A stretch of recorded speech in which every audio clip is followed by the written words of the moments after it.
AIIMS recruitment 2023 और इसमें जो पोस्ट वैकेंसीज आई हुई हैं group B and group C की पोस्ट के लिए वैकेंसीज हैं। Non academic non teaching post हैं। 12th पास कैंडिडेट के लिए वैकेंसी है, ग्रेजुएट कैंडिडेट के लिए हैं, डिप्लोमा होल्डर्स के लिए एंड पीजी जिन्होंने किया हुआ है उनके लिए भी है। वेरियस पोस्ट वैकेंसीज हैं और ये जो पोस्ट रहेंगी आपकी रेगुलर बेसिस है, परमानेंट आपकी भर्ती यहाँ पर रहेगी।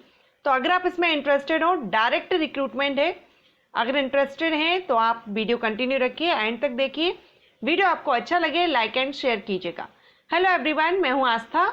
वेलकम करती हूं आप सभी का अपने YouTube channel government job genuine notification. और ये जो वैकेंसी है इसके लिए ऑल इंडिया से कैंडिडेट अप्लाई कर सकते हैं। मेल फीमेल पीडब्ल्यूडी सभी कैंडिडेट यहाँ पर एलिजिबल रहेंगे। तो अभी आप देख रहे हैं एडवर्टाइजमेंट नंबर 14/9/2023 को इसका नोटिस रिलीज हुआ है। Advertisement for recruitment to various group B and C non faculty post on direct recruitment basis at AIIMS Raebareli में ये वैकेंसी आई हुई है। इसमें अगर हम पोस्ट की बात करें तो आप यहाँ पर पोस्ट देखेंगे assistant accounts officer, assistant engineer civil, audiologist and speech therapist, dental hygienist, technical officer, dietitian, executive assistant. And यहाँ पर पोस्ट आप देखिएगा junior accounts officer, junior engineer and इसके अलावा junior Hindi officer, store officer, librarian grade 3rd, optometrist and personal assistant, private secretary, programmer, Hindi officer, senior technician, technician laboratory, technician OT, technician prosthetic, orthotic technician. इसके अलावा technician radiology, radiographic technician grade 1st, technician की काफ़ी post है। इसमें hospital attendant की post है grade 3rd, nurse in ordinary जिसमें कि 18 पोस्ट है, junior medical record officer and lab attendant, lab technician, laundry supervisor, lower division clerk and pharmacist, stenographer, store keeper come clerk, upper division clerk. Total यहाँ पर 149 vacancies हैं। अब आप जिस post के लिए एलिजिबल हो पोस्ट यहाँ देख लीजिए, और ग्रुप बी और ग्रुप सी की हैं। सैलरी किस लेवल से आपको मिलेगी वो भी यहाँ पर आप देख पा रहे हैं। इसके बाद यहाँ पर तो एक्सपीरियंस रिक्वायर्ड है असिस्टेंट अकाउंट्स ऑफिसर के लिए, एंड ऑडियोलॉजिस्ट के लिए भी यहाँ पर एक्सपीरियंस रिक्वायर्ड नहीं है, लेकिन आपकी डिग्री होनी चाहिए बीएससी स्पीच एंड हियरिंग में होना चाहिए। डेंटल हाइजीनिस्ट के लिए 12th साइंस से किया हो और डिप्लोमा अगर आपके पास हो तो अप्लाई कर पाएंगे। डाइटिशियन के लिए एमएससी मांगा गया है। एज क्राइटेरिया आप सभी पोस्ट के लिए देख पाएंगे। एग्जीक्यूटिव असिस्टेंट के लिए डिग्री अगर आपने की हुई है किसी भी सब्जेक्ट से आप यहाँ पर अप्लाई कर सकते हैं एग्जीक्यूटिव असिस्टेंट के लिए। एंड इसमें आपको कंप्यूटर की नॉलेज होनी चाहिए। 21 से 30 साल जनरल कैंडिडेट के लिए एज है। रिजर्व कैटेगरीज में रिलैक्सेशन मिलेगा आपको।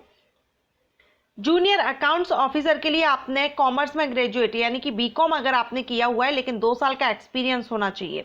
जूनियर इंजीनियर AC&R में आपने इलेक्ट्रिकल मैकेनिकल इंजीनियरिंग में आपने किया हुआ है ग्रेजुएशन एंड 2 ईयर का एक्सपीरियंस है। डिप्लोमा के साथ भी आप कर सकते हैं। सो इंजीनियरिंग पोस्ट के लिए सेम है, सिविल के लिए, इलेक्ट्रिकल के लिए क्वालिफिकेशन आपके डिसिप्लिन पर डिपेंड करेगी। जूनियर हिंदी ऑफिसर के लिए 18 से 30 साल एज है, मास्टर डिग्री यहाँ पर रखी गई है। जूनियर स्टोर ऑफिसर के लिए डिग्री मांगी गई है एंड पोस्ट ग्रेजुएट डिग्री या डिप्लोमा भी यहाँ पर मांगा गया है। लाइब्रेरियन ग्रेड 3rd के लिए भी बैचलर डिग्री है, साथ में लाइब्रेरियन साइंस में आपने किया हो या library and information service recognised institute से, तो आप इसके लिए एलिजिबल होते हैं, अप्लाई कर सकते हैं। ठीक है, हम बात करेंगे यहाँ पर जो 12th पास। एक तो पर्सनल असिस्टेंट के लिए भी देख लीजिए, डिग्री यहाँ पर आपके पास है किसी भी सब्जेक्ट से, पर्सनल असिस्टेंट के लिए अप्लाई कर पाएंगे। स्किल टेस्ट यहाँ पर आपका होगा, डिक्टेशन 100 वर्ड पर minute, transcription 40 minutes English and और 55 minutes Hindi on a computer. Okay, and 18 से 30 साल एज है। प्राइवेट सेक्रेटरी के लिए भी आपने ग्रेजुएशन किया हो किसी से भी, यहाँ भी आपका स्किल टेस्ट रहेगा। इसके अलावा प्रोग्रामर के लिए बीटेक वाले अप्लाई करेंगे। हिंदी ऑफिसर के लिए मास्टर डिग्री यहाँ पर मांगी गई है।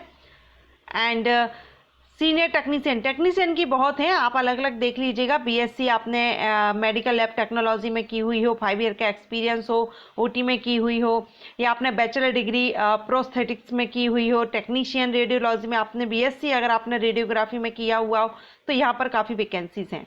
काफ़ी तो नहीं, लेकिन हाँ हर एक के लिए अलग अलग वैकेंसी आई हुई है। लैब टेक्नीशियन के लिए 12th पास कैंडिडेट अप्लाई करेंगे, डिप्लोमा आपने मेडिकल लैब टेक्नोलॉजी में होना चाहिए। इसके अलावा लैब अटेंडेंट के लिए भी 12th पास अप्लाई करेंगे, लेकिन डिप्लोमा मेडिकल लैब टेक्नोलॉजी में होना चाहिए। लॉन्ड्री सुपरवाइजर के लिए भी 12th पास अप्लाई करेंगे, लेकिन यहाँ पर भी डिप्लोमा है। सिंपल 12th पास के लिए भी है। लोअर डिवीजन क्लर्क यहाँ पर 12th पास अप्लाई करेंगे, लेकिन यहाँ पर टाइपिंग टेस्ट जो रहता है लोअर डिवीजन क्लर्क के लिए वही यहाँ पर आपका रिक्वायर्ड रखा गया है। तो यहाँ पर सिंपल 12th पास अप्लाई कर सकते हो, और अगर आपको टाइपिंग आती है तो 18 से 30 साल एज लिमिट है। टाइपिंग आप सीख भी सकते हैं, अभी टाइम हो।